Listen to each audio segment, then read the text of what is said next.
अस्सलाम वालेकुम एवरीवन। आज का टॉपिक हमारा है एट्रीब्यूट्स का। तो हम एट्रीब्यूट्स को स्टार्ट करते हैं कि एट्रीब्यूट्स क्या होते हैं।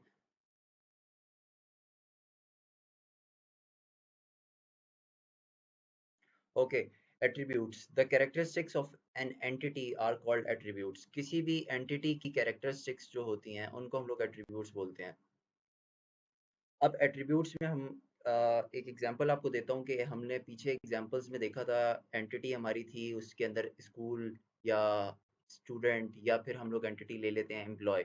तो एम्प्लॉय, स्टूडेंट या स्कूल। अब एम्प्लॉय एक एंटिटी है, उसके एट्रीब्यूट्स क्या हो सकते हैं? एम्प्लॉय आईडी हो सकती है, एम्प्लॉय नेम हो सकता है, एम्प्लॉय एड्रेस हो सकता है, एम्प्लॉय की सैलरी हो सकती है। अगर कोई क्वेश्चन है तो आप चैट बॉक्स में पूछ लें। All instances of a particular entity have same attributes. अब आपको एक और एग्जांपल देता हूँ। अगर एक स्टूडेंट एक एंटिटी मैंने ली हुई है, तो स्टूडेंट के अंदर मैं कभी भी टीचर का नाम और इस तरह की मैं मतलब एट्रीब्यूट्स डिफाइन नहीं कर सकता, क्योंकि उसका लिंक ही कोई नहीं है। अगर एक स्टूडेंट का टेबल है मेरे पास, तो उसके अंदर सारी डिटेल जो है वो स्टूडेंट की ही होगी। मैं उसके अंदर कोई डिटेल टीचर की, मैं हाँ टीचर आईडी में डाल सकता हूँ कि टीचर के क्लास के साथ या टीचर की टेबल के साथ मैं उसको लिंक करने के लिए मैं प्राइमरी और फॉरेन की का कॉन्सेप्ट लगा रहा हूँ। लेकिन यहाँ पे उसने लिखा हुआ है all instances of a particular entity class have same attributes. अच्छा, क्लास के जो सी आर्स हैं वो काइंडली इसका पार्टिसिपेंट्स का स्क्रीनशॉट ले लें और मैम को सेंड कर दें। All students of class entity have the same attributes name address class and email. वही बात इसने सेम यहाँ पे की हुई है कि एक एंटिटी है मेरे पास स्टूडेंट के नाम से, और उसके अंदर जो एट्रीब्यूट्स हैं वो name address class and email. अब ये एट्रीब्यूट्स किसके हैं? Name address class and email, ये सारे एट्रीब्यूट्स हैं स्टूडेंट एंटिटी के। नेक्स्ट पे आ जाएं, attribute domain. N attribute domain is a set of possible values for an attribute. All attributes have domain. सब एट्रीब्यूट्स के कोई ना कोई डोमेन्स होते हैं। जैसे फॉर एग्जांपल मैं आपको एग्जांपल देता हूँ। आपके पास ग्रेड पॉइंट एवरेज सिस्टम है, जीपीए सिस्टम है यूनिवर्सिटीज के अंदर। तो हमारी जो यूनिवर्सिटी है उसके मिनिमम जो जीपीए है वो 0 है, और मैक्सिमम जो है वो लिमिट है 4 की। अगर आप में से कोई एक स्टूडेंट एंटिटी के अंदर एक एट्रीब्यूट डिफाइन करता है जीपीए के नाम से, तो उसके अंदर या वो जीरो जीरो से लेके 4 तक वो वैल्यूज इनपुट कर सकता है, वो 5 नहीं इनपुट कर सकता, वो माइनस में वैल्यू इनपुट नहीं कर सकता। आपने कोई क्वेश्चन करना है तो आप चैट में कर सकते हैं, अनम्यूट करने की आपको इजाजत नहीं है। Association of a domain with an attribute ensures the integrity of database. अब मेरे पास टाइप्स हैं एट्रीब्यूट्स की। मेरे पास एट्रीब्यूट्स की पहली टाइप है सिंपल एट्रीब्यूट। सिंपल एट्रीब्यूट किसे बोलते हैं? N attribute that can not be divided into smaller components is called simple attribute. जो एट्रीब्यूट उसके फर्दर डिवाइड नहीं हो सकता। जैसे आपके पास फिजिक्स में आपने पढ़ा होगा base attributes and derive attributes. तो बेस एट्रीब्यूट्स वो होते हैं कि जो किसी और से डिराइव नहीं हो सकते, लेकिन जो डिराइव एट्रीब्यूट्स होते हैं वो फर्दर आगे डिफाइन भी हो सकते हैं, और उनसे उनको अगर आप किसी और के साथ मल्टीप्लाई करें या डिवाइड करें तो वो और डिराइव कंपोनेंट्स में डिस्ट्रीब्यूट हो जाते हैं।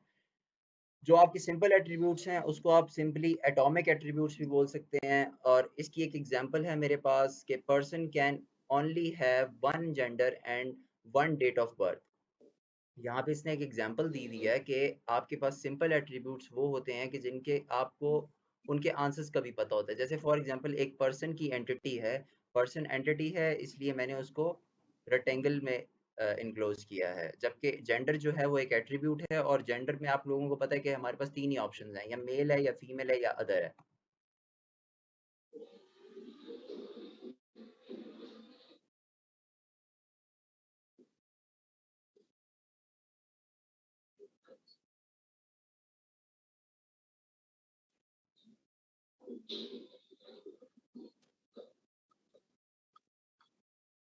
अच्छा, जब मैं लेक्चर कंप्लीट कर लूंगा तब मैं आप लोगों को अनम्यूट करने के अभी ऑप्शन दूंगा। आप उस वक्त अपनी डिस्कशन जो है या जो भी क्वेश्चन है आपका, आप वो रख सकते हैं क्लास के सामने।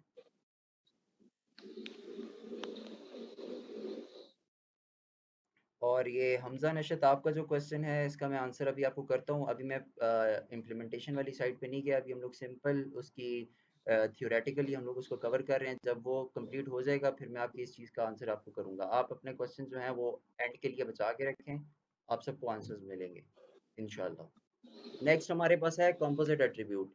अब कॉम्पोजिट एट्रीब्यूट क्या है? An attribute that can be divided into smaller components is called composite attribute.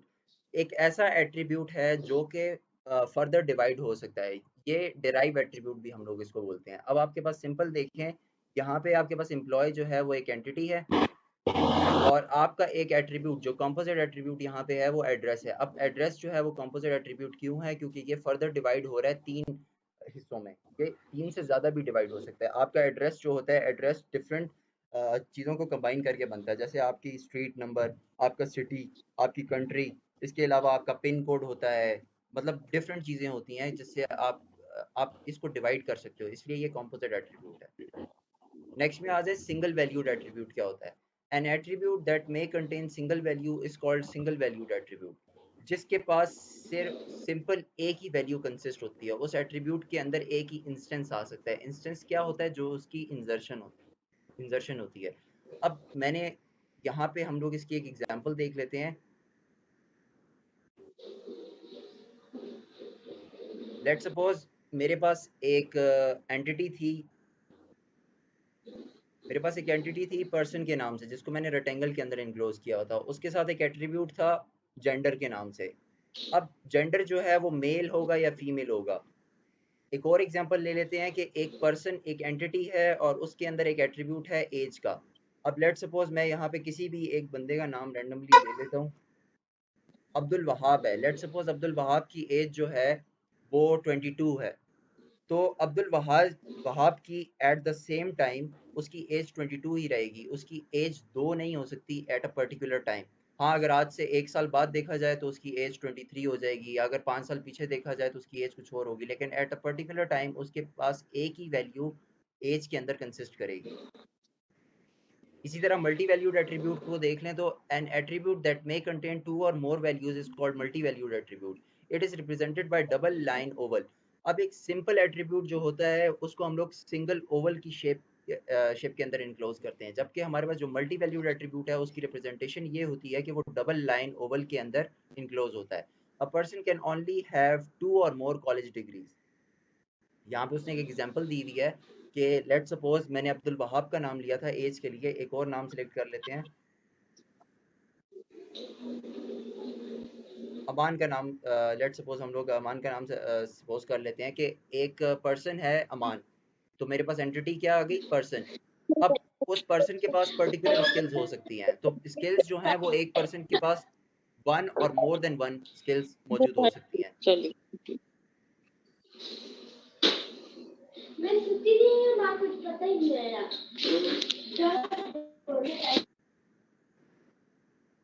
या माइक अपनी अनम्यूट रखें काइंडली, म्यूट रखें सॉरी।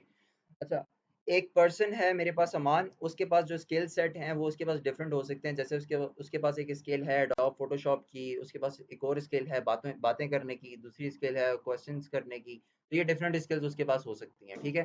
तो यहाँ पे ये मेरे पास मल्टी वैल्यूड एट्रीब्यूट है और यहाँ पे एड्रेस जो है वो मेरा कॉम्पोजिट एट्रीब्यूट है। तो यहाँ तक अगर किसी को कोई क्वेश्चन है तो वो चैट बॉक्स में पूछ सकता है।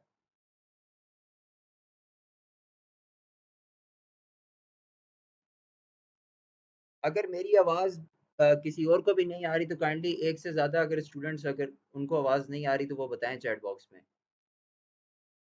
शायद फिर आपके इंटरनेट का इशू होगा, क्योंकि मेरा यहाँ पे इंटरनेट बिल्कुल ठीक है।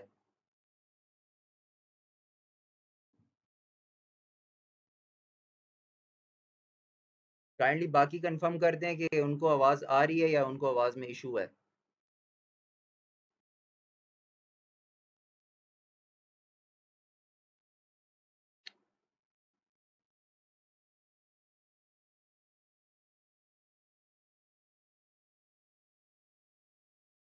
कि इंटरनेट का इशू है बारिश की वजह से।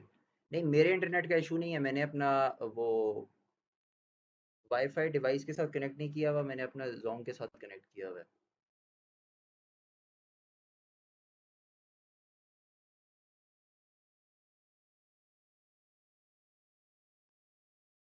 ओके, ये जो इश्यूज हैं ये आप मुझे अटेंडेंस के टाइम बता देना, अटेंडेंस हो जाएगी उनकी।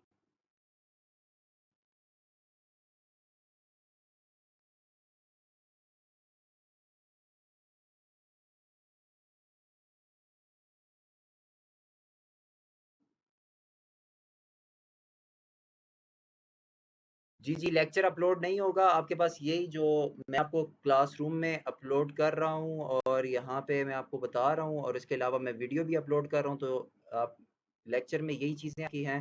तो अगर आपको समझ नहीं आती, आपको बाद में हेल्प की ज़रूरत पड़ती है, तो आप यूट्यूब वीडियो से देख सकते हैं, जो मैं जहाँ पे मैं लेक्चर अपलोड कर रहा हूँ। मैं आपको प्रेफ़र ये करूँगा कि आप साथ-साथ अपने पास लिखें, कोई चीज़ मैं आपको प्रैक्टिकली इम्प्लीमेंट करा रहा हूँ, तो आपको प्रेफ़र यही करूँगा कि आप साथ-साथ इम्प्लीमेंट करें, कि अगर आपको कोई मसला ना हो। जी, जी, लैब टास्क पे भी हम लोग जाते हैं, पहले हम लोग अपना थ्योरेटिकल पोर्शन कवर कर लें। तो अभी हम लोग पहले अपना थ्योरेटिकल क्वेश्चन देख लेते हैं। यार ये राजा अबीर कौन है? ये हमारे पास एनरोल हुआ हुआ है? आपकी क्लास का है? ए सेक्शन वालों की क्लास का है या बी सेक्शन वाली क्लास का है?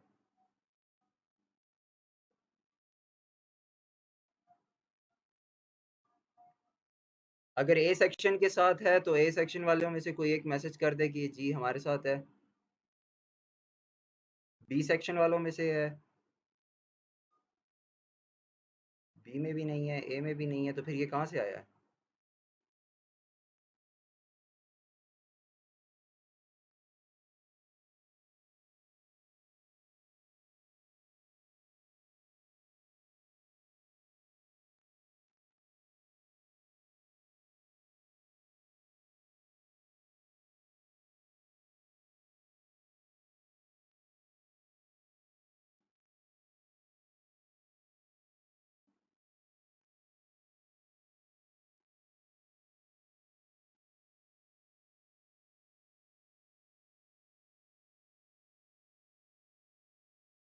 ओके ठीक है, मैंने रिमूव कर दिया। अच्छा, हम लोग अपने टॉपिक पे कंटिन्यू करते हैं। आप अपने क्वेश्चंस काइंडली, जब मैं आपको एंड पे अलाउ करूंगा, आप अनम्यूट कर सकते हैं, तो काइंडली आप उस वक्त अपने क्वेश्चंस कर लें। इस वक्त अगर मैं आपके साथ साथ क्वेश्चंस का आंसर देने लग गया तो आपका टॉपिक रह जाएगा। ओके, हम लोग यहाँ पे डिस्कस कर रहे थे कि एक पर्सन है अमान के नाम से, उसके स्किल्स डिफरेंट हैं। तो ये जो है ये मल्टी वैल्यूड एट्रीब्यूट है, इसलिए एट्रीब्यूट को हम लोग जो सिंपल एट्रीब्यूट होता है उसको हम लोग सिंगल ओवल के अंदर रिप्रेजेंट करते हैं, और जबकि जो मल्टी वैल्यूड एट्रीब्यूट होता है उसको हम डबल ओवल के अंदर रिप्रेजेंट करते हैं। और यहाँ पे जो ये आपके पास ये वाला एट्रीब्यूट है, ये आपका कॉम्पोजिट एट्रीब्यूट है, क्योंकि ये डिराइव कर रहा है, एड्रेस से फर्दर डिवाइड हो रहा है। नेक्स्ट हमारे पास स्टोर्ड एट्रीब्यूट। अब स्टोर्ड एट्रीब्यूट क्या होता है? An attribute that is stored in a database is called stored attribute. Most of the attributes are stored attributes. These are stored and accessed from database. Example है date employed attribute used in date entity employee entity type used to calculate years employed.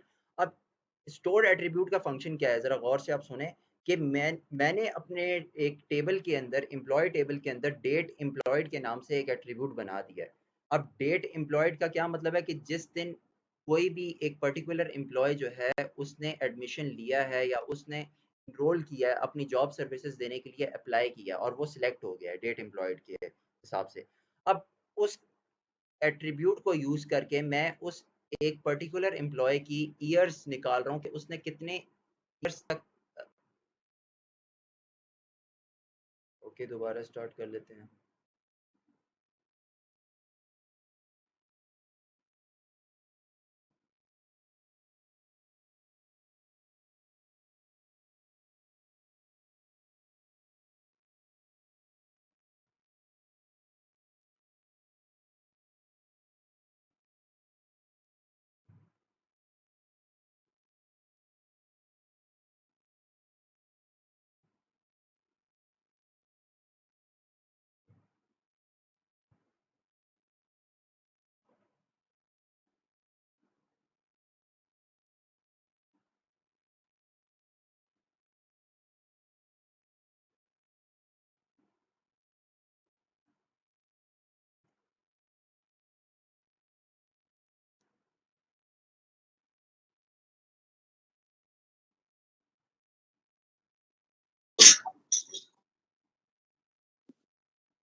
सब students आ जाएं class, तो फिर हम फिर से start कर लेते हैं।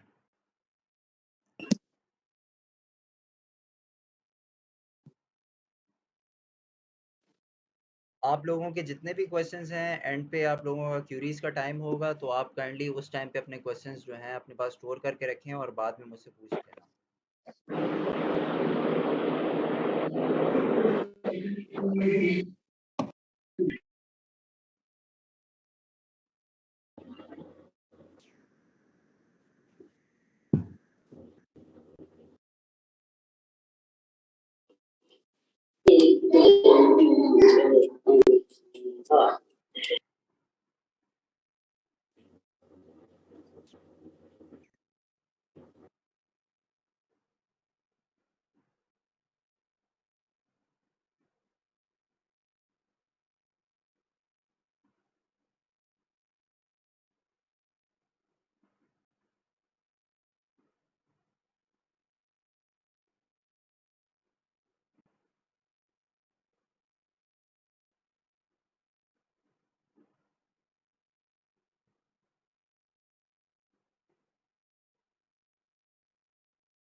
ओके, हम लोग स्टार्ट करते हैं।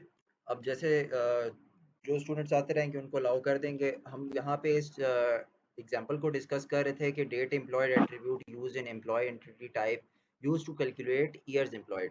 तो मैं आपको एग्जांपल ये समझा रहा था कि आपके पास एम्प्लॉय का एक टेबल है जिसके अंदर आपने डेट एम्प्लॉयड के नाम से एक एट्रीब्यूट पहले का बनाया हुआ है। अब डेट एम्प्लॉयड की हिसाब से आप उसकी ईयर्स एम्प्लॉयड जो है वो निकाल सकते हैं कि किस डेट को आपने एम्प्लॉय रखा था।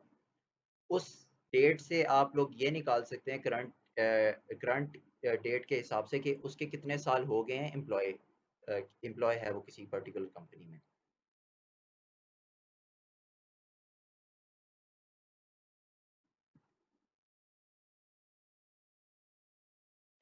आई गेस ये किसी ने फेक नाम से एंटर किया हुआ है।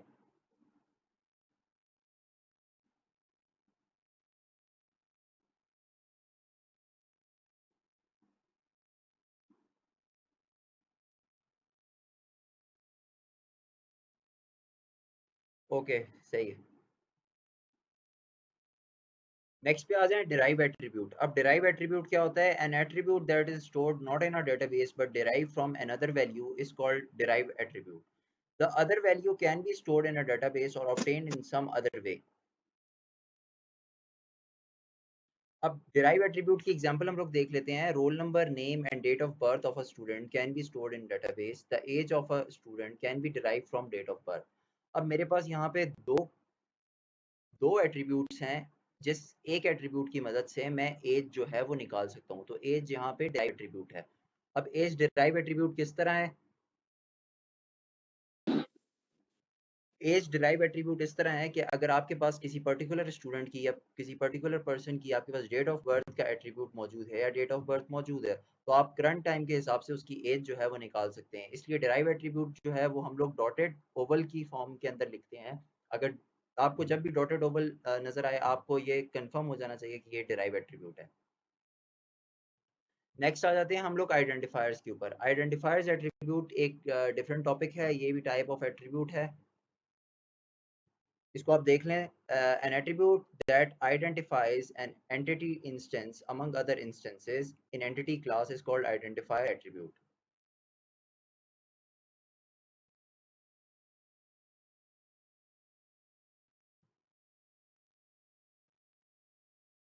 एग्जाम्पल है, employee entity class is identified by his her employee id etc. These attributes are called identifiers. अब identifiers का सिंपल फॉर्म, सिंपल आपको मैं अगर जबान में बताऊं तो identifiers क्या हैं, आपकी जो कीज होती हैं, जैसे प्राइमरी की हो गई, तो प्राइमरी की यहाँ पे आइडेंटिफायर के तौर पे इस्तेमाल हो रही है। जैसे आपका एक टेबल है एम्प्लॉय के नाम से, उसके अंदर एक एट्रीब्यूट है एम्प्लॉय आईडी, तो एम्प्लॉय आईडी जो है उसके ऊपर प्राइमरी की लगा हुआ है। सिंपल सिंपल अगर जबान में आपको समझाऊं तो। नेक्स्ट अगर हम लोग आ जाएं आइडेंटिफायर्स एट्रीब्यूट के ऊपर, तो आइडेंटिफायर्स एट्रीब्यूट, अब आप इस एक एंटिटी में देखें, ये एक एंटिटी है मेरे पास एम्प्लॉय के नाम से। इस एंटिटी के साथ ये जो ये वाला एट्रीब्यूट है, इसका क्या नाम है? काइंडली कोई चैट बॉक्स में बता सकता है?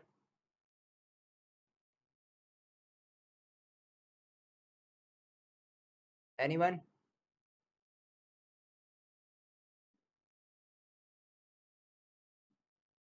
Multi value, good. लेकिन जिसके नाम पे एग्जांपल दी थी सिर्फ उसी ने आंसर किया है।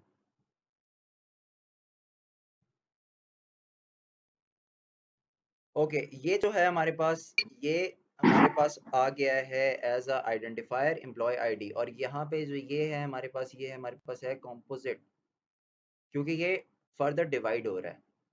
नेक्स्ट पे हम लोग आ जाते हैं आइडेंटिफायर्स एट्रीब्यूट के ऊपर। आइडेंटिफायर्स एट्रीब्यूट क्या होते हैं? आइडेंटिफायर्स कैन बी यूनिक और नॉन यूनिक। आइडेंटिफायर्स जो हैं वो यूनिक भी हो सकते हैं और नॉन यूनिक हो सकते हैं। अब इस बात का क्या मतलब है, यहाँ पे देख लें कि यूनिक आइडेंटिफायर्स में identify only one entity instance. इसका क्या मतलब है कि अगर एक टेबल के अंदर आपने सिर्फ एक ही प्राइमरी की डिफाइन की हुई है, तो वो हमारे पास यूनिक आइडेंटिफायर है। जबकि नॉन यूनिक आइडेंटिफायर्स में identify a set of instances. Non unique identifiers मतलब एक टेबल के अंदर अगर आप दो या दो से ज्यादा कीज जो हैं वो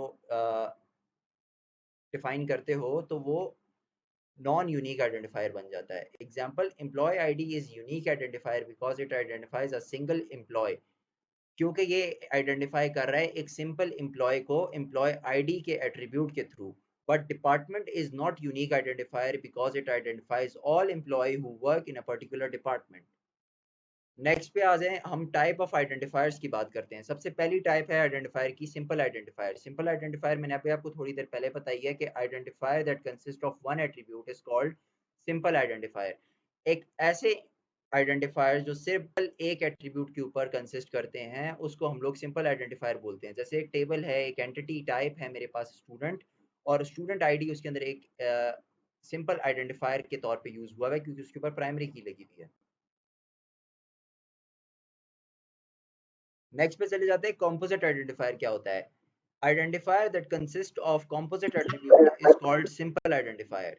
एक ऐसा आइडेंटिफायर जो कॉम्पोजिट एट्रीब्यूट के ऊपर कंसिस्ट करता है, उसको हम लोग सिंपल आइडेंटिफायर कॉम्पोजिट आइडेंटिफायर बोलते हैं। जैसे ऑर्डर आईडी आइडेंटिफायर में consist of order number and date.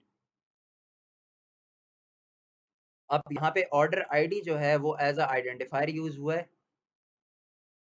यहाँ पे आप देख सकते हैं कि ऑर्डर आईडी जो है वो एज आइडेंटिफायर यूज हुआ है क्योंकि वो डिफाइन कर रहा है ऑर्डर नेम और डेट को, इसलिए वो हमारे पास कॉम्पोजिट आइडेंटिफायर है। Composite identifier and composite attributes are the same, but difference इसका ये है कि यहाँ पे जो आपके पास एंटिटी के साथ जो रिलेशन बनाएगा वो प्राइमरी की होना जरूरी है, जबकि कॉम्पोजिट एट्रीब्यूट में ऐसा नहीं था, वो प्राइमरी की होना जरूरी नहीं था, जबकि कॉम्पोजिट आइडेंटिफायर के अंदर ये चीज कंपलसरी है। ओके, अटेंडेंस की टेंशन ना लें। आप में से जितने भी स्टूडेंट्स हैं, क्लास लगाई हुई है उन लोगों ने, तो उनका कोई इशू नहीं है। जब मैं आखिर में अटेंडेंस ले रहा हूँ तो आप में से कोई एक स्टूडेंट मुझे बता देगा कि दिस और that person is also present, तो मैं उसकी प्रेजेंट लगा दूंगा। यहाँ तक हमारा आइडेंटिफायर का टॉपिक था।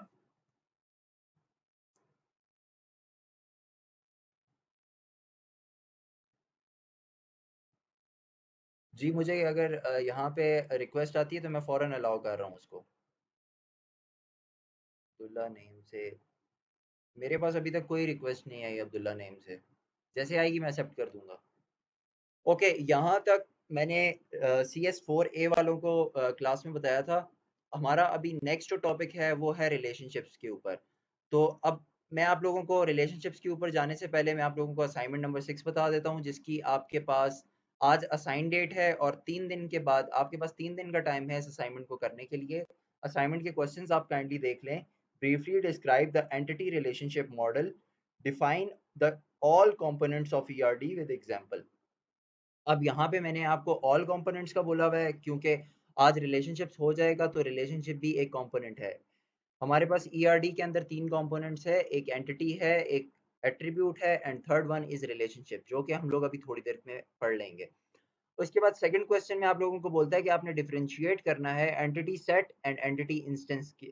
एंटिटी इंस्टेंस क्या होता है और एंटिटी सेट के दरमियान क्या डिफरेंस होता है।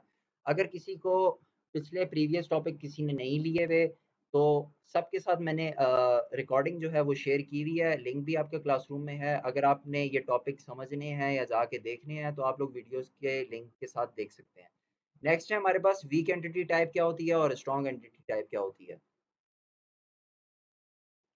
Third one is simple and composite attribute क्या होता है, ये भी मैंने आप लोगों को क्लास में बताया और बल्कि अभी भी रिपीट कराया है। उसके बाद single valued and multi valued attribute क्या होते हैं, इसकी आपने एग्जांपल भी देनी है और साथ इसकी डेफिनेशन भी लिखनी है। स्टोर्ड एंड डिराइव एट्रीब्यूट्स क्या होते हैं। इसके बाद थर्ड थर्ड क्वेश्चन में आप लोगों से पूछा गया है कि एसोसिएटिव एंटिटी क्या होती है। उसके बाद आइडेंटिफाइंग रिलेशनशिप्स क्या होते हैं, ये मैंने आपको पहले लेक्चर में समझाया था आइडेंटिफाइंग रिलेशनशिप्स क्या होते हैं। थर्ड क्वेश्चन का थर्ड पार्ट है कि explain in detail the identifiers attribute, also explain your types with examples, जो अभी हम लोगों ने थोड़ी देर पहले किया है। तो असाइनमेंट आपकी इतनी मुश्किल नहीं है, इजी है अगर आप लोग समझ के करें तो। ओके, नेक्स्ट आज का टॉपिक हमारा है रिलेशनशिप्स। तो relationship is establish on the basis of interaction among these entities. दो या दो से ज्यादा एंटिटीज के दरमियान जो रिलेशनशिप है उसको डिफाइन कर रहा है ये। एग्जाम्पल है a relationship exist between a teacher and a student because the teacher teaches the student. Next पे तरह आप से आ जाएं, रिलेशनशिप्स की दो तरह की टाइप्स होती हैं, एक टोटल रिलेशनशिप होता है और एक पार्शियल रिलेशनशिप होता है। टोटल रिलेशनशिप ये होता है जिसके अंदर all entities of that entity set, किसी एंटिटी सेट की सारी एंटिटीज जो होती हैं वो पार्टिसिपेट कर रही होती हैं रिलेशनशिप के अंदर, वो कहलाता है हमारे पास टोटल रिलेशनशिप। जबकि पार्शियल रिलेशनशिप वो होता है कि some of the entities of that entity set may be participant of the relationship और बाकी जो होती हैं वो पार्टिसिपेंट नहीं होती। एग्जाम्पल पे आ जाते हैं। एग्जाम्पल से आप लोगों को समझा देता हूँ कि एक एग्जाम्पल है मेरे पास, suppose a relationship sub part exist between supplier and part. Total relationship supplier and part के दरम्यान में क्या होगा कि every part is supplied by a supplier, हर एक पार्ट जो है वो सप्लाई कर रहा है सप्लायर को। जबकि पार्शियल रिलेशनशिप ये होता है कि certain parts are available without a supplier.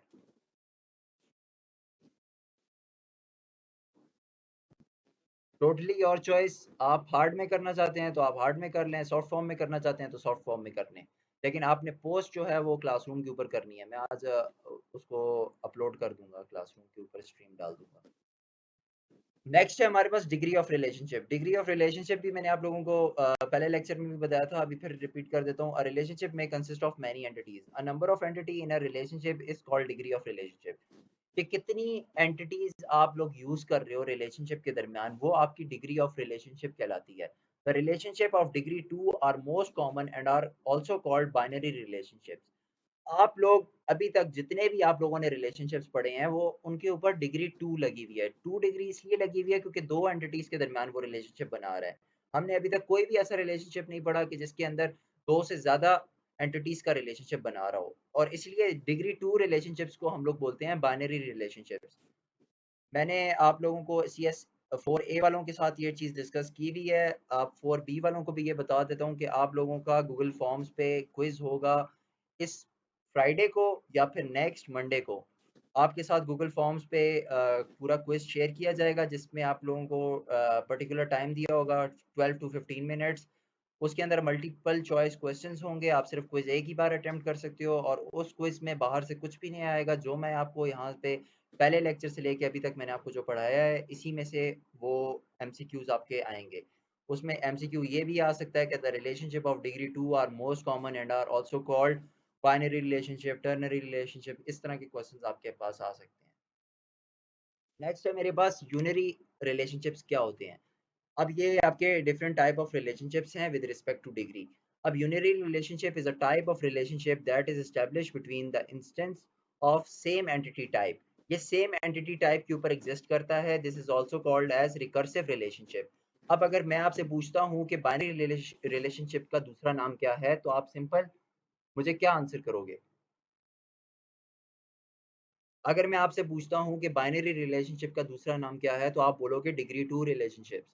और जबकि अगर आपसे पूछा जाएगा कि यूनरी रिलेशनशिप का दूसरा नाम क्या है, तो आप लोगों ने आंसर करना है रिकर्सिव रिलेशनशिप।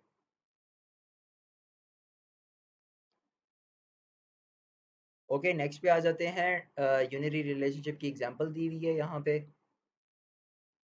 फिर बाइनरी रिलेशनशिप है। आप लोगों में से ज़्यादातर स्टूडेंट मुझसे ये पूछ रहे थे कि सर आप ये अपलोड करेंगे या नहीं करेंगे, तो यहाँ पे आपको वीडियोस में एक एक स्लाइड का एक एक पेज आपको शो हो रहा है, तो आप लोगों ने यहाँ से ही देखनी है ताकि आप लोगों की Tuesday. अच्छी तैयारी हो जाए। हाँ। बाइनरी रिलेशनशिप आ गया हमारे पास। ये अपने माइक काइंडली अनम्यूट रखें, नहीं तो मैं आपको किक आउट कर दूंगा क्लास से। बाइनरी रिलेशनशिप क्या होता है? Relationship exist between the instances of to entity types. Binary relationship जो है वो एग्जिस्ट करता है टू इंस्टेंसेस के दरमियान। जैसे एक प्राइवेट ओनर जो है वो ओन कर रहा है प्रॉपर्टी फॉर रेंट, ये भी सेम रिलेशनशिप है जैसे मैंने आपको पहले बताया था। अब टर्नरी रिलेशनशिप क्या होता है कि जहाँ पे तीन एंटिटीज जो हैं वो एक ही रिलेशनशिप बना रही होंगी। Relationship exist among the instances of three entity types. तीन एंटिटी टाइप्स एक ही रिलेशनशिप बना रही हैं। स्टाफ जो है वो रजिस्टर कर रहा है ब्रांच में, क्लाइंट जो है वो रजिस्टर कर रहा है ब्रांच में। अब यहाँ पे आ जाते हैं हम कार्डिनैलिटी कॉन्स्ट्रेंट्स पे। कार्डिनैलिटी कॉन्स्ट्रेंट्स को हम लोग ब्रीफ डिस्क्रिप्शन हम लोग बाद में देखेंगे नेक्स्ट लेक्चर में। हम लोग यहाँ पे अभी सिंपल देख लेते हैं कि रिलेशनशिप कितने टाइप्स के होते हैं और हम लोग उसको किस तरह इस्टेब्लिश कर सकते हैं। सबसे पहला हमारे पास रिलेशनशिप है 1 to 1 रिलेशनशिप। और 1 to 1 रिलेशनशिप, 1 to 1 को हम लोग 1 और इस तरह के साइन के साथ हम लोग रिप्रेजेंट करते हैं। 1 1, 1:1 relationship means that each record in table A relates to one and only one record in table B। इसका क्या मतलब है कि अगर हमारे पास दो टेबल्स हैं, table A and table B, तो टेबल A जो है वो रिलेट कर रहा है एक और सिर्फ एक रिकॉर्ड को जो कि टेबल B के अंदर मौजूद है, and each record in table B relates to one and only one record in table A। यहाँ तक अगर किसी को कोई इशू है तो वो मैसेज करके पूछ ले।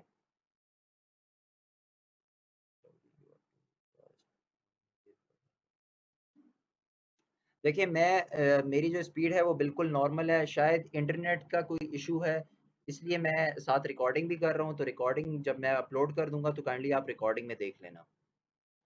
अभी भी देखें, मैं कोशिश करता हूँ कि मैं अपनी आवाज़ भी तो थोड़ी सी स्लो रखूँ तो आप लोगों को समझ इजीली आ जाए। 1 to 1 रिलेशनशिप का मैं आपको बता रहा था। 1 to 1 रिलेशनशिप हम 1:1 से रिप्रेजेंट करते हैं। और इसका क्या मतलब है कि अगर हमारे पास दो टेबल्स हैं, table A and table B, तो टेबल ए जो है वो रिलेट करेगा एक और सिर्फ एक रिकॉर्ड को जो कि टेबल बी के अंदर मौजूद है, जबकि टेबल बी भी रिलेट करेगा एक और सिर्फ एक रिकॉर्ड को जो टेबल ए के अंदर मौजूद है। नेक्स्ट पे हम लोग चले जाते हैं। तो 1 to 1 रिलेशनशिप इस तरह हम लोग कुछ रिप्रेजेंट कर सकते हैं जैसे हम लोगों ने पहले एग्जांपल्स में किया, आपने लैब टास्क 8 में भी किया। आपके पास एक एंटिटी टाइप है चेयरमैन के नाम से और दूसरी एंटिटी टाइप है डिपार्टमेंट के नाम से। इन दोनों के दरमियान में एक रिलेशनशिप लगाया हुआ है रंस के नाम से। दूसरी आपके पास एग्जांपल है, एक एंटिटी टाइप कंट्री है, दूसरी एंटिटी टाइप प्रेसिडेंट है, और इनका एक रिलेशनशिप है हैज का। थर्ड एक एग्जांपल आप लोगों को दी हुई है। इसके बाद आ जाते हैं वन टू मैनी रिलेशनशिप पे। मैनी को हम लोग जब हम लोग ग्राफिकली रिप्रेजेंट करते हैं या सिंबॉलिकली रिप्रेजेंट करते हैं तो मैनी के लिए हम एन यूज करते हैं, एम नहीं एन यूज करते हैं। अब वन टू मैनी जो रिलेशनशिप है, वन टू वन होगा तो 1:1 से रिप्रेजेंट करेंगे, वन टू मैनी है तो 1:n से रिप्रेजेंट करेंगे। एन हमारे पास कैपिटल होगा। Means a record in table A can relate to 0, 1 और many records in table B. इसका क्या मतलब है कि टेबल ए जो है वो रिलेट करेगा 0, 1 और many records in table B. Many records in table B can relate to 1 record in table A. इसका ये मतलब है कि अगर इस साइड से आप लोग देखें, लेफ्ट टू राइट जाएं, तो मैनी जो है वो एक रिकॉर्ड जो है वो टेबल ए के अंदर कंसिस्ट करेगा, जबकि टेबल ए जो है या तो वो एक भी रिकॉर्ड कंसिस्ट नहीं करेगा, या फिर वो एक रिकॉर्ड कंसिस्ट करेगा टेबल बी के अंदर, या फिर वो मैनी रिकॉर्ड एग्जिस्ट करेगा टेबल बी के अंदर। नेक्स्ट पे आ जाते हैं। अब यहाँ पे जो ये वाला साइन आपका है, इसको हम लोग बोलते हैं क्रो फीट, CROWFEET। बाद में जब हम कार्डिनलिटी कॉन्स्टेंट्स पढ़ेंगे, इसकी हम लोग प्रॉपर डिस्क्रिप्शन पढ़ेंगे कि क्रो फीट इसको बोलते हैं वगैरह वगैरह, कि ये वन टू मैनी रिलेशनशिप है या मैनी टू वन रिलेशनशिप है तो उसको किस तरह रिप्रेजेंट करते हैं। अभी फिलहाल आप लोग ये याद रखें कि मैनी के लिए हम लोग क्रो फीट यूज करते हैं। यहाँ पे आप लोग सिंपल देखें, स्टेट का सिटी के साथ वन टू मैनी रिलेशनशिप है कि एक स्टेट के अंदर मल्टीपल सिटीज जो हैं वो कंसिस्ट करती हैं। एक कॉलेज के अंदर मल्टीपल डिपार्टमेंट्स कंसिस्ट करते हैं, एक यूनिवर्सिटी के अंदर मल्टीपल डिपार्टमेंट्स कंसिस्ट करते हैं। इस तरह की एग्जांपल आप लोग ले सकते हैं। नेक्स्ट पे आ जाए मैनी टू मैनी रिलेशनशिप। अब मैनी टू मैनी रिलेशनशिप को हम लोग रिप्रेजेंट करते हैं एन रेशो n के साथ। Occurs when multiple records in a table are associated with multiple records in another table. अब मल्टीपल स्टूडेंट्स जो हैं वो मल्टीपल कोर्सेज पढ़ सकते हैं, मल्टीपल कोर्सेज जो हैं वो मल्टीपल स्टूडेंट्स को असाइन हो सकते हैं। ये मैनी टू मैनी रिलेशनशिप बना रहा है। नेक्स्ट पे आ जाए कि मल्टीपल एम्प्लॉयज के पास मल्टीपल स्किल्स हैं, मल्टीपल स्किल्स जो हैं वो मल्टीपल एम्प्लॉय जो है वो होल्ड कर रहा है। मल्टीपल रीडर्स जो हैं वो मल्टीपल बुक्स पढ़ रहे हैं, मल्टीपल बुक्स जो हैं वो रीड हो रही हैं मल्टीपल रीडर्स से। तो क्लास ये था हमारा रिलेशनशिप का टॉपिक। काइंडली अब आप लोगों का कोई भी क्वेश्चन है किसी भी टॉपिक के थ्रू तो वो आप लोग पूछ सकते हैं। मैं आप लोगों को अनम्यूट का ऑप्शन दे रहा हूँ, काइंडली बड़े तमीज़ के साथ अनम्यूट होके बारी बारी बात करें। अगर कोई भी कोई गलत बात करेगा तो मैं उसको क्लास से रिमूव कर दूंगा। आपको अलाउ कर दिया मैंने, आप लोग अनम्यूट होके आप लोग अपनी बात या अपना क्वेश्चन पूछ सकते हैं।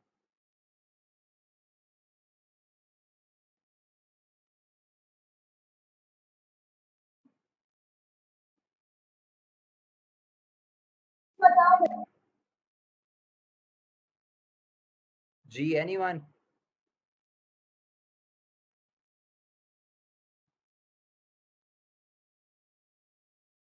ओके आई गेस कोई क्वेश्चन नहीं है, तो ये सबको क्लियर होगा। अगर किसी को फिर भी कुछ समझ नहीं आ रही हुई तो वो इस क्लास की रिकॉर्डिंग काइंडली देख ले। अब हम लोग जाते हैं लैब वाले पोर्शन पे कि आज की जो हमारी लैब है वो सेक्शन। ये चल भाई, जी जी, ये हमें लैब का पता है, लैब 8। लैब 8 का? लैब 9 नहीं नहीं, लैब 9 है, 9। 9, ओके। लैब 9 जो है वो आज सेक्शन बी वालों को भी असाइन हो जाएगी, तो काइंडली आप लोग भी इस लैब को देख लें। मैं रिपीट कर देता हूँ।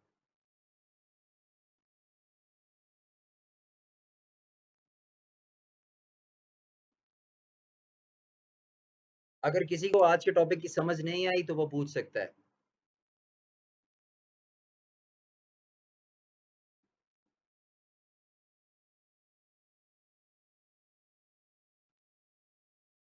ओके, लैब 9 में आप लोगों को एक स्टेटमेंट दी हुई है। इस स्टेटमेंट की जो आपकी ईआरडी बन रही थी, वो आपकी जब मैं क्लास ले रहा था, आपकी क्लास रिकॉर्डिंग में भी इसकी ईआरडी कंप्लीट बनी हुई है, आप लोग वहां से भी देख सकते हैं। इसकी ईआरडी आप लोगों ने बनानी है और इसकी सिंपल जो आपके एंटिटी टाइप्स हैं आप लोगों ने टेबल के अंदर करना है। जैसे फॉर एग्जांपल मैं आपको एक एंटिटी का टेबल बना के देता हूँ आपको पीएचपी माई एडमिन के अंदर। अब डिफरेंट क्वेश्चंस का कल मुझे क्यूरी आ रही थी कि हमारा PHP माई एडमिन नहीं चल रहा या हम लोगों को पता नहीं है कि हमने PHP माई एडमिन में किस तरह रन करना है, तो मैं आप लोगों को वो भी क्लियर कर देता हूँ आप लोगों के डाउट्स।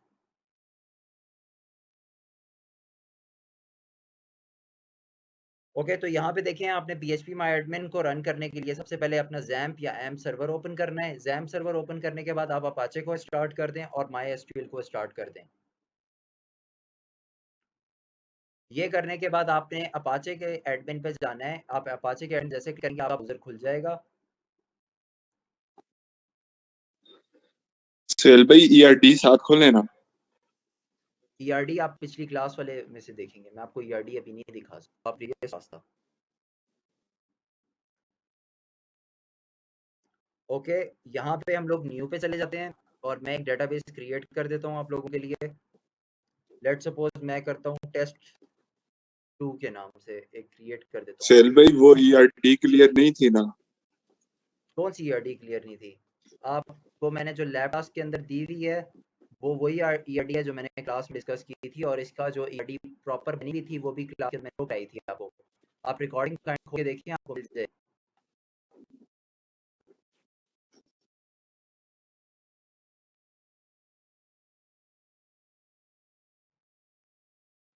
यहाँ पे लिखा हुआ है create an ERD of the following system clearly identifying entities attributes and labeled relationships. An art museum sell owns a large volume of work of आवाज नहीं आर्ट। आ रही भाई आपकी। बात सुने, आपने जो ERD करवाई थी ना उसमें फॉरेन की आपने नहीं लगाई, जो हमें इधर दी है यहाँ पे फॉरेन की है।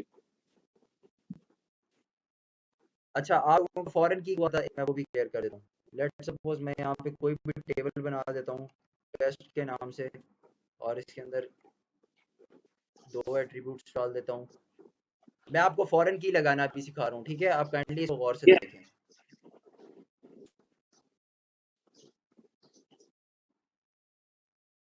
टेस्ट ID,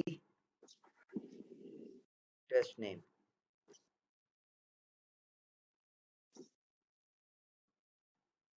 मैंने टेस्ट के नाम से एक पहले डेटाबेस बनाई थी टेस्ट2 के नाम से। उसके बाद मैं उसके अंदर एक टेबल बना रहा हूँ टेस्ट के नाम से, और उस टेस्ट के नाम के टेबल के अंदर मैंने दो एट्रीब्यूट्स डिफाइन किए हैं, एक है टेस्ट ID और दूसरा है टेस्ट नेम। टेस्ट नेम का मैंने वेरिएबल कैरेक्टर रख दिया है और इसको मैंने 55 सेट कर दिया है। आप जो है आप अपना टेबल यहाँ से भी बना सकते हो, और आप अपना सिंपल टेबल जो है वो SQL क्यूरीज पे चले जाएं आप। अब देखें यहाँ पे मैंने अभी क्रिएट नहीं किया, मैं SQL क्यूरीज पे चला गया और सिंपल मैंने जो भी टेबल बनाना है मैं यहाँ पे लिखता हूँ क्रिएट टेबल test1। यहाँ पे मैं डिफाइन कर देता हूँ अपने एट्रीब्यूट्स। टेस्ट ID जो कि इंटीजर है, इसकी जो मेरे पास वैल्यूज हैं वो मेरे पास हैं जी 20, और इसको मैंने रखना है प्राइमरी की। मैंने सिंपल प्राइमरी की सेट कर दिया, कॉमा लगा के मैं दूसरा एट्रीब्यूट डाल देता हूँ टेस्ट नेम के नाम से, और इसको मैं रख देता हूँ वेरिएबल कैरेक्टर, और इसका साइज में रख देता हूँ 30। इसको मैं जैसे गो करूँगा तो आपके पास यहाँ पे टेबल जो है वो रेडी हो जाएगा विद प्राइमरी की इंस्टॉल्ड। यहाँ पे आप देखें, अब टेस्ट ID के ऊपर आपकी प्राइमरी की लगी हुई है। मैंने आप लोगों को लैब टास्क में ये बोला था कि आपने पहले दो टेबल क्रिएट करने हैं। दो टेबल क्रिएट करने के बाद आपने दूसरे टेबल के अंदर प्राइमरी की फॉरेन की लगानी है, पहले टेबल की प्राइमरी की। तो अब आप लोग देखें, यहाँ पे मैंने टेस्ट1 के नाम से एक टेबल बनाया था, मैं अब दोबारा एक टेबल क्रिएट कर रहा हूँ, क्रिएट टेबल टेस्ट2। अब टेस्ट2 को मैंने क्रिएट करना है और इसके अंदर मैं रखता हूँ टेस्ट2 ID,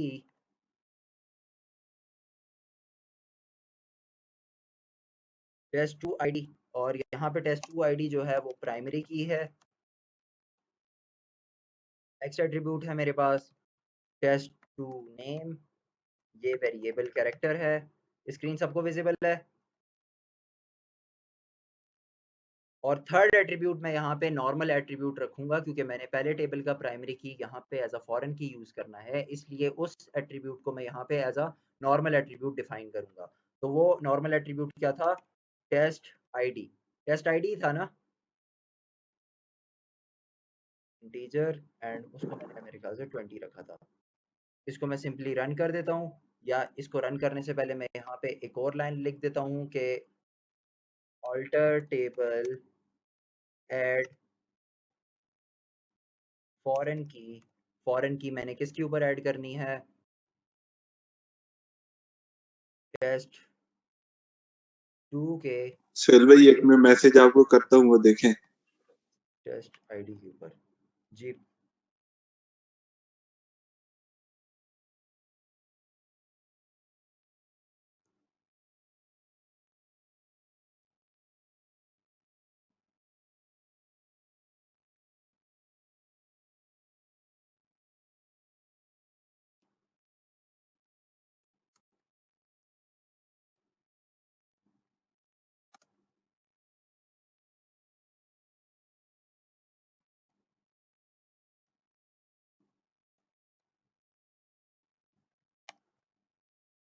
देखें इस तरह आपकी प्राइमरी एंड फॉरेन की लग जाएगी।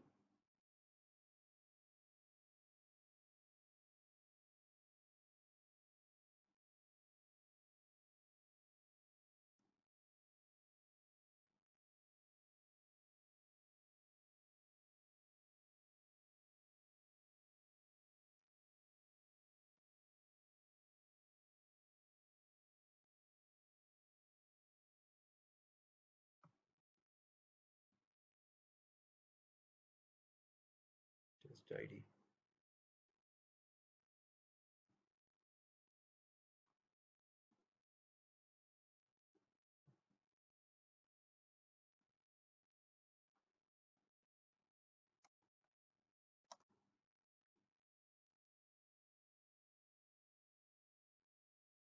नहीं, ये ईआरडी नहीं है, ये फॉरेन की लगाना आप लोगों को बता रहा हूँ।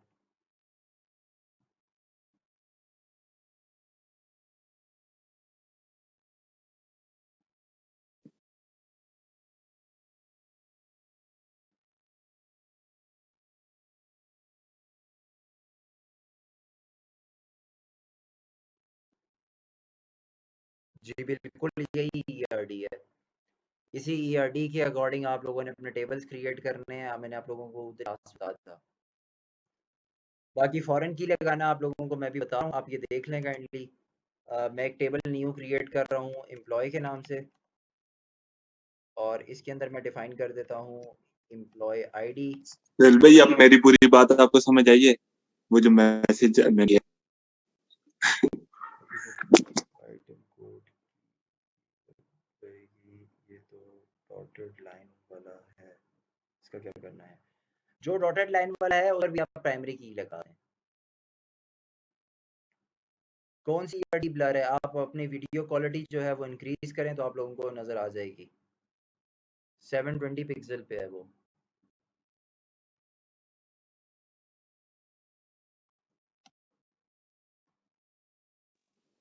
मेरा एक क्वेश्चन था। जी जी शें। अच्छा, तो इशू ये है ना हमारी क्लास का कि आपने सबको ना साइन किए तो भाई प्रोजेक्ट। म्यूट कर दे, एक मिनट उसामा, वेट। जी अब बोलें। तो ऐसा है कि वो ज्यादातर लड़के जो है उनको तो हम लोगों ने, आपको पता है कि वेब डेवलपमेंट किसी कुछ नहीं, पता नहीं है ना वेबसाइट के बारे में। जी जी बिल्कुल, आप ठीक है, और मेरी एक दूसरा बात सुन लें, उसके बाद आपका जो भी क्यूरी है वो आप बोल दें। मैंने आप लोगों को ये बोला है कि जो सिर्फ इस वेनेसडे के लिए आप लोगों की जो क्लास है वो इस टाइम पे हो रही है। नेक्स्ट वेनेसडे से आप दोनों क्लासेस की कंबाइन क्लास होगी 8:30 बजे से 11:30 बजे तक। मैंने टाइम टेबल देख लिया, नहीं उस वो, टाइम पे आप लोगों की क्लास है। नहीं मैं वो बात नहीं कर, अच्छा टाइम टेबल की बात नहीं है। बात की है प्रोजेक्ट। तो प्रोजेक्ट असाइंड है वो हमें, हम लोग हमारी क्लास, हमारे सेक्शन के बच्चों को ये इशू है कि उसमें वेबसाइट का आपने बताया हुआ है कि कोई स्कूलिंग वाला बनाए, कोई क्या बनाए। तो वेबसाइट के बारे में सब बच्चों को नहीं पता, जितने वरना भी पीएचपी के बारे जितने में भी पता। वेबसाइट से रिलेटेड आपके HTML CSS के कोड्स हैं वो मैं आप लोगों को खुद प्रोवाइड करूंगा। आप लोगों ने सिर्फ उसकी डेटाबेस क्रिएट करनी है और उसका कनेक्शन करना है। ये बात मैंने क्लास में भी रिपीट की थी, अभी फिर रिपीट कर रहा हूँ। जी, वो भी पता है, पर अगर किसी को HTML कोड की समझ होगी तो वो उसमें नहीं, कोई उसके लिए मैंने उसको कनेक्ट देखें, जब करेगा ना आपका उस। प्रोजेक्ट होता है ना, तो आप लोगों को बहुत सारी चीज़ें जो होती हैं वो प्रोजेक्ट के दौरान आप लोगों को पता लगती हैं, जो चीज़ें हम लोग क्लास में कवर नहीं कर सकते। अब आप लोगों को एक प्रोजेक्ट असाइन कर दिया, तो आप अगर कोई लोगों को सेल्फ प्रोजेक्ट करना चाहता है तो HTML फाइल मैंने आप लोगों को प्रोवाइड कर दी होगी। उसके बाद आप लोगों ने सिंपल 3 वीडियोज़ हैं, जिनके लिंक मैंने आप लोगों को प्रोजेक्ट की डिस्क्रिप्शन में दिए हुए हैं। वो 3 वीडियोज़ मेरे ख्याल अब से असल में 15-10 हमारे मिनट पास की एक भी वीडियोज़ हैं। प्रोजेक्ट नहीं है ना। जी, जी। नहीं, बात सुने ना। अब हमारे पास एक प्रोजेक्ट नहीं है ना, एक सब्जेक्ट है। हमारे यहाँ 5 सब्जेक्ट, हर सब्जेक्ट की तैयारी, हर प्रोजेक्ट की। अब हमारे ऑपरेटिंग सिस्टम के भी प्रोजेक्ट्स में बहुत सारी देखिए, और भी चीजें होती आप हैं। लोग हर सब्जेक्ट का प्रोजेक्ट भी तो तो तैयार अब कर रहे अगर हैं, हम तो लोग फिर इसमें ही लगे रहेंगे तो फिर तो नहीं हो सकता ना। नहीं, इस पे आप नहीं आप लगे अब रहेंगे। हम आप हर सब्जेक्ट का प्रोजेक्ट बना रहे हैं, आपको डेटाबेस का भी तो प्रोजेक्ट बनाना पड़ेगा ना। तो मैं प्रोजेक्ट बनाने से डिनाई नहीं कर रहा। मैं ये बोल रहा हूँ कि जिनको आती है वेबसाइट बनानी, वो आपको बना के देंगे, वो बनी हुई पे आपको डेटाबेस लगा के देंगे। जिनको उसकी समझ नहीं है, वो आपको डेटाबेस कनेक्ट करके देंगे जिस भी सॉफ्टवेयर के साथ। अगर वो जावा में बनाना चाहते हैं तो उनको जावा में इजाज़त होनी चाहिए कि वो बनाएं। अगर वो C++ में बनाना चाहते हैं तो वो बनाएं। अगर किसी हैश में बना रहा है तो वो भी बना सकता है। फिर वो कौन सा मेरा प्लेटफॉर्म ये है यूज पॉइंट करेगा? कि नहीं, आप उनको आप लोग ऑनलाइन की तरफ जा रहे हैं ना, तो ऑनलाइन तो रिक्वायरमेंट ही नहीं है आपका प्रोजेक्ट। जब हम लोग कल को ऑनलाइन की एचओडीज को तरफ दिखाएंगे तो वो तो बोलेगा ये नहीं, तो एक्सेप्टेबल ही नहीं है, फिर क्या करेंगे?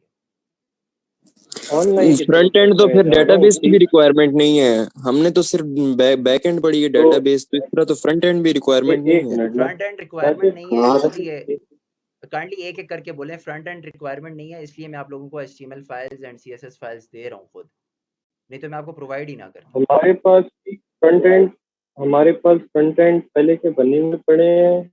जावा में भी है, C++ में भी है, सी हैश भी है, सी क्यूब भी है। सब प्रोजेक्ट हमने किए हैं। जो लैंग्वेज जिन लड़कों को आती है, वो उस प्रोजेक्ट के साथ आपको डेटाबेस कनेक्ट करके देंगे।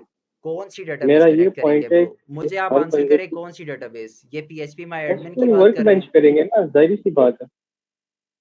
PHP माई एडमिन तो हम लोगों ने इतना पढ़ा ही नहीं है। अगर किसी ने करनी हुई तो वो कर लेगा, नहीं करनी हुई नहीं ना, तो देखें, डेटाबेस आप सर्वर लोगों को ये वर्क बेंच। जो आप लोगों को क्लास में पढ़ाया गया है, आपका प्रोजेक्ट मैं उसी से लेना चाह रहा हूँ। अगर आप दूसरी यूज करेंगे तो उस पे आप लोगों के लिए ही मुश्किल है। हम वर्क बेंच पे आपको करके देंगे, वर्क वर्क बेंच पे बेंच पे करके देंगे ना, वो चले, तो ठीक है। है। वर्क बेंच जितने स्टूडेंट्स भी माई एसक्यूएल वर्क बेंच पे डेटाबेस बना के देंगे वो एक्सेप्टेबल है, और पीएचपी माई एडमिन वाली एक्सेप्टेबल है। किसी और डेटाबेस में फिर मुझे कनेक्शन मत करके देना एंड टाइम पे।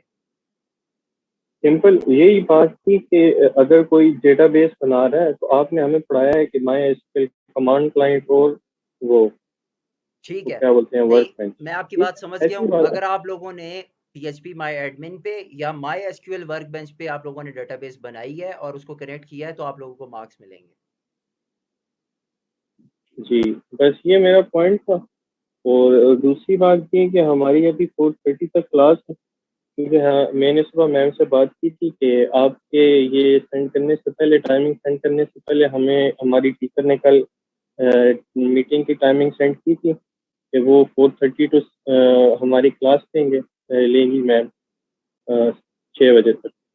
तो मैम समरा से मैंने सुबह बात की है, तो मैम ने बोला है कि 3 to 4:30 क्लास ले लें। उसके बाद आप 6 बजे आके आप चले, ठीक अपनी है। अटेंडेंस लगवा लें। दरमियान वाली हमारी क्लास है, इस क्लास को वो मैं वैसे लीनियर भी एंड अलजेब्रा कर की रहा हूँ, क्लास क्योंकि है मैंने हमारी। आप लोगों को असाइनमेंट नंबर 6 बता दी है। आप लोगों का रिलेशनशिप वाला टॉपिक आप दोनों सेक्शंस का कवर हो गया। बस अभी आप लोगों की ठीक अटेंडेंस लेता हूँ और आप लोगों की क्लास एंड करता हूँ। ये 1 मिनट रह ठीक है, गया। बस 1 मिनट के जो बाद उसको इशू था, ये जो दोबारा रिज्वाइन करें। आप लोगों की अटेंडेंस हो जाए, उसके बाद आप लोग फारिग हैं, आप लोग जा सकते हैं फिर। ठीक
सोने वाले तो नहीं।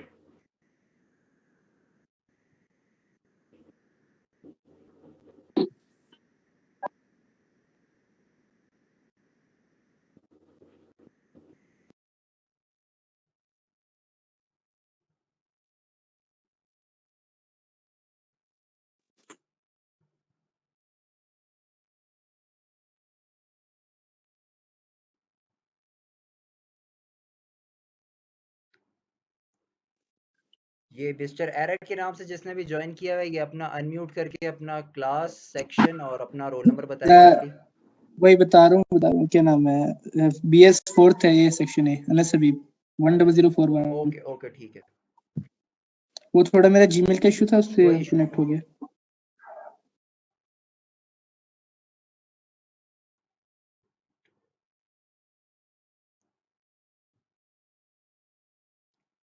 ओके, जितने ज्वाइन हो चुके हैं अगर उनको कोई इशू है किसी भी टॉपिक के थ्रू तो वो अनम्यूट करके या चैट बॉक्स में पूछ सकते हैं।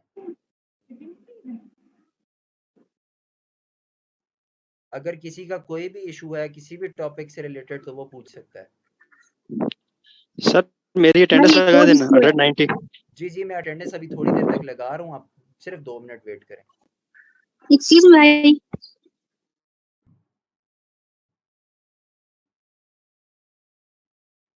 आपकी आवाज सही क्लियर नहीं आ रही, काइंडली अपना म्यूट करके दोबारा से आप बोले, अपना इंटरनेट कनेक्शन देखें उसके बाद बात करें। कनेक्शन बिल्कुल ठीक है। आपकी आवाज ड्रॉप हो रही है, आप काइंडली दोबारा म्यूट करके फिर अनम्यूट करें और फिर बात करें। भाई जी जी भाई आपने ग्रुप्स क्यों चेंज किए हैं और पूरी क्लास का भी चेंज नहीं किया, सिर्फ हमारा क्यों चेंज किया है? देखिए, उसमें मैंने आप लोगों की क्लास में से ही कुछ स्टूडेंट्स ने मेरे पास आई थी, मुझे बोला था कि काइंडली आप हमारा ग्रुप चेंज कर दें, बाकी किसी क्लास को कोई इशू नहीं होगा, इस वजह से चेंज किया था। आप ग्रुप वाली नहीं भाई, हमें तो इशू है ना। आप ग्रुप वाली डिस्कशन अभी क्लास में मत करें, ये बाद वाली बात है। आप अभी मुझे टॉपिक के भाई आपको मैंने मैसेज किया, आपने उधर भी मेरी बात नहीं सुनी, तो अब फिर किधर फिजिकल हम जा नहीं रहे कि मैं इधर आपसे डिस्कस करूं। मुझे मैसेज ही कर देना दोबारा, आप लोगों का इशू रिजॉल्व हो जाएगा। अभी क्लास से रिलेटेड अगर आपका कोई इशू है, लैब टास्क से रिलेटेड है, असाइनमेंट से रिलेटेड है तो आप पूछ सकते हैं। सेल भाई, प्रोजेक्ट से रिलेटेड। जी जी पूछें। मैंने ये देखे पर्सनल व्हाट्सएप पे देखूं या यहाँ पे? व्हाट्सएप पे देखो, ओके वो एक तस्वीर मैंने भेजी।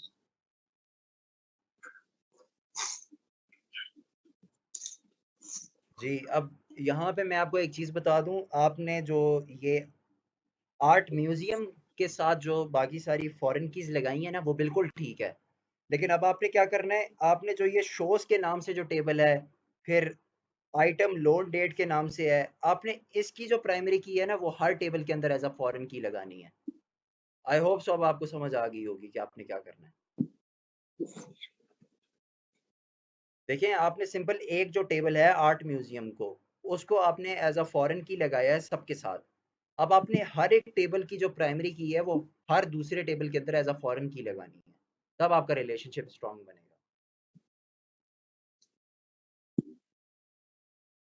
सही है, आ गई है समझ। Thank you.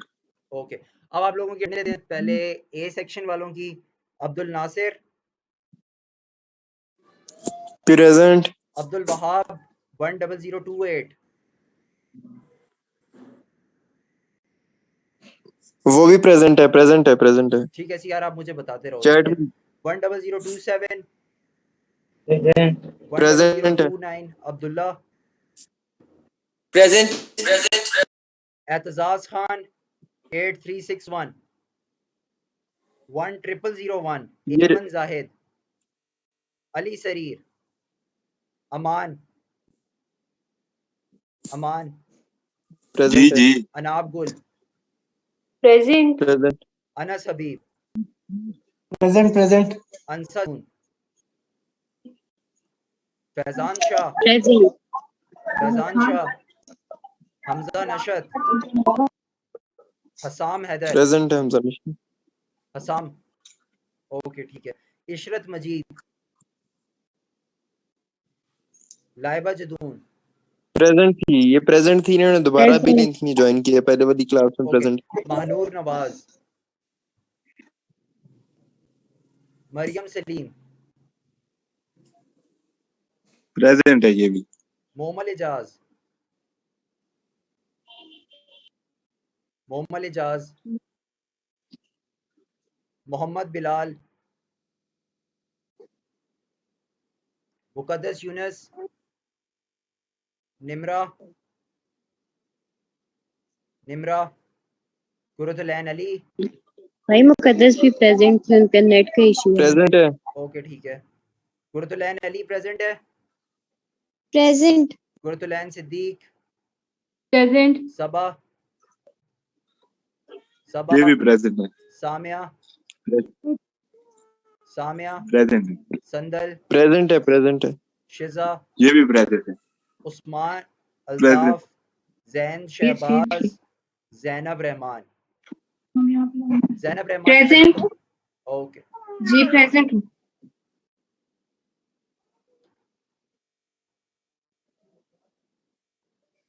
ओके। अब बी सेक्शन वाले हैं। कामरान, अस्सलामुअलैकुम सारे यार, अल्लाह हाफिज। काशिफ, प्रेजेंट। मोहम्मद हमजा, मोहम्मद हमजा, प्रेजेंट है। Moiz Khan, yes sir. Mohammad Abdullah, present. Mohammad Anas Hafeez, present. Mohammad Arham Nawaz, ये भी प्रेजेंट है। आया मोहम्मद हुआ है। आतिफ, ये भी था, मोहम्मद फवाद, इसका ज्वाइन नहीं हो रहा। मोहम्मद हुजैफा, प्रेजेंट। उजैर सलीम, ये भी यहीं पे काशिफ, कासिम रजा मलिक, यहीं पे। आया हुआ है। राजा अब्बास, ये भी है, साद अहमद, साद देखो खान, यहीं पे। साद खान, दो सारे साथ हैं, साथ सारे मौजूद हैं। Okay. Saifullah, yes sir. Shahabuddin Ahmed, present. Shahbaz Khan Jadoon, Shahzeb Naseem, ये भी है, सैयद ईमान अली शाह, ये भी है, सैयद प्रेजेंट। मोहसिन अली, ये भी है। सैयद मोहम्मद इरफान, इरफान था, अभी है। है या नहीं है? हाँ ये मैंने आया देखा था हुआ है। इसे। सैयद सुहेल हुसैन शाह, सुहेल भाई, तो इशू है जी लाइट जी, का। इसका लाइट का इशू। 4A की एक स्टूडेंट है महानूर नवाज ठीक 10013, है। इसके बाद वो इसको प्रेजेंट है, उनका माइक का इशू है। इसको डन कर लेते हैं, उसके बाद वो भी एडिट कर लेते हैं, थोड़ा सा वेट कर लें। सैयद सुहेल, और प्रेजेंट है। तबस्सुम, तबस्सुम भी यहीं पे है, उसामा एजाज, वो भी यहीं पे है। प्रेजेंट। वलीदुर रहमान, प्रेजेंट। जियाउल्लाह, ये भी यहीं पे है। जुल्कैफ। जुल्कैफ का भी लाइट का मसला है।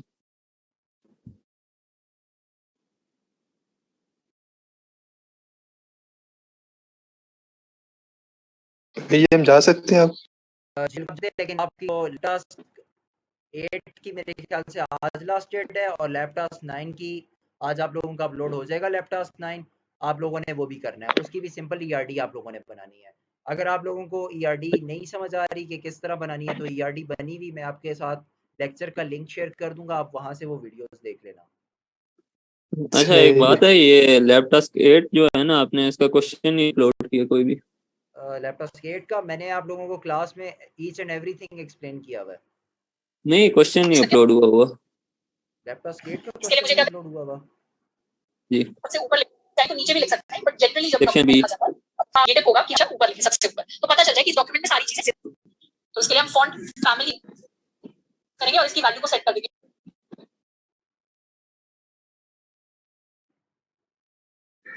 कौन सा लैब टास्क का वो शो नहीं हो रहा आप लोगों को? Lab task 8। Lab task 8 sir मुझे करते हैं।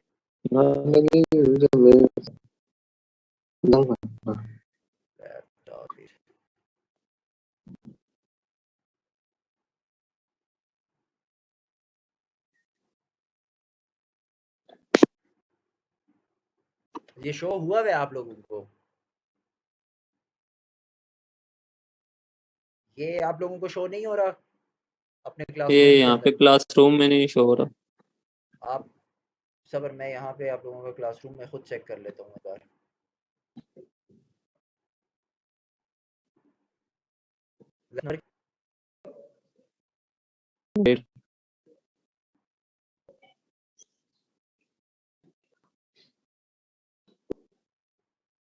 आप एक बार रीचेक करें अपने पास।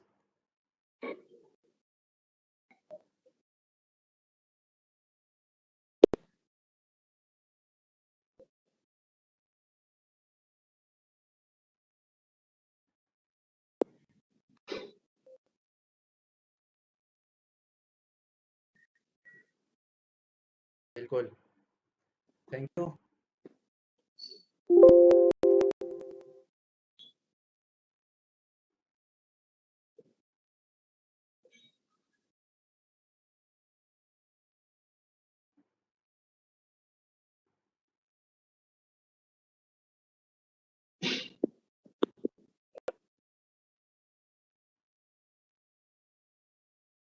चलिए अभी आप लोग चेक करें, आप लोगों के पास आ गया होगा।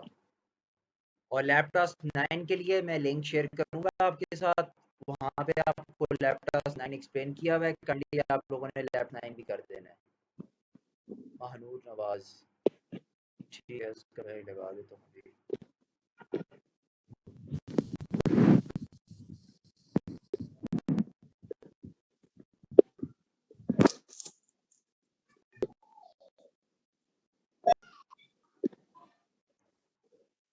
ओके ठीक है, अगर कोई क्वेश्चन नहीं है तो आप लोग क्लास करके जा सकते हैं। अगर किसी का क्वेश्चन है वो चैट बॉक्स में या म्यूट के पूछ सकते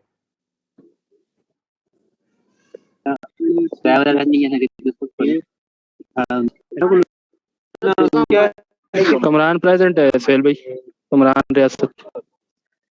कामरान, ठीक है। और कोई? मोहम्मद हमजा।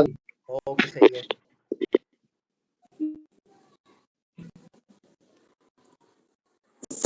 ओके ठीक है, क्लास को एंड करते हैं यहाँ पे। क्लास की रिकॉर्डिंग आपके साथ शेयर हो गई होगी। जो फेलोज आपके क्लास में नहीं आ सके उनको आप काइंडली बता देना कि वो क्लास की रिकॉर्डिंग देख लें। ओके, अल्लाह हाफिज़।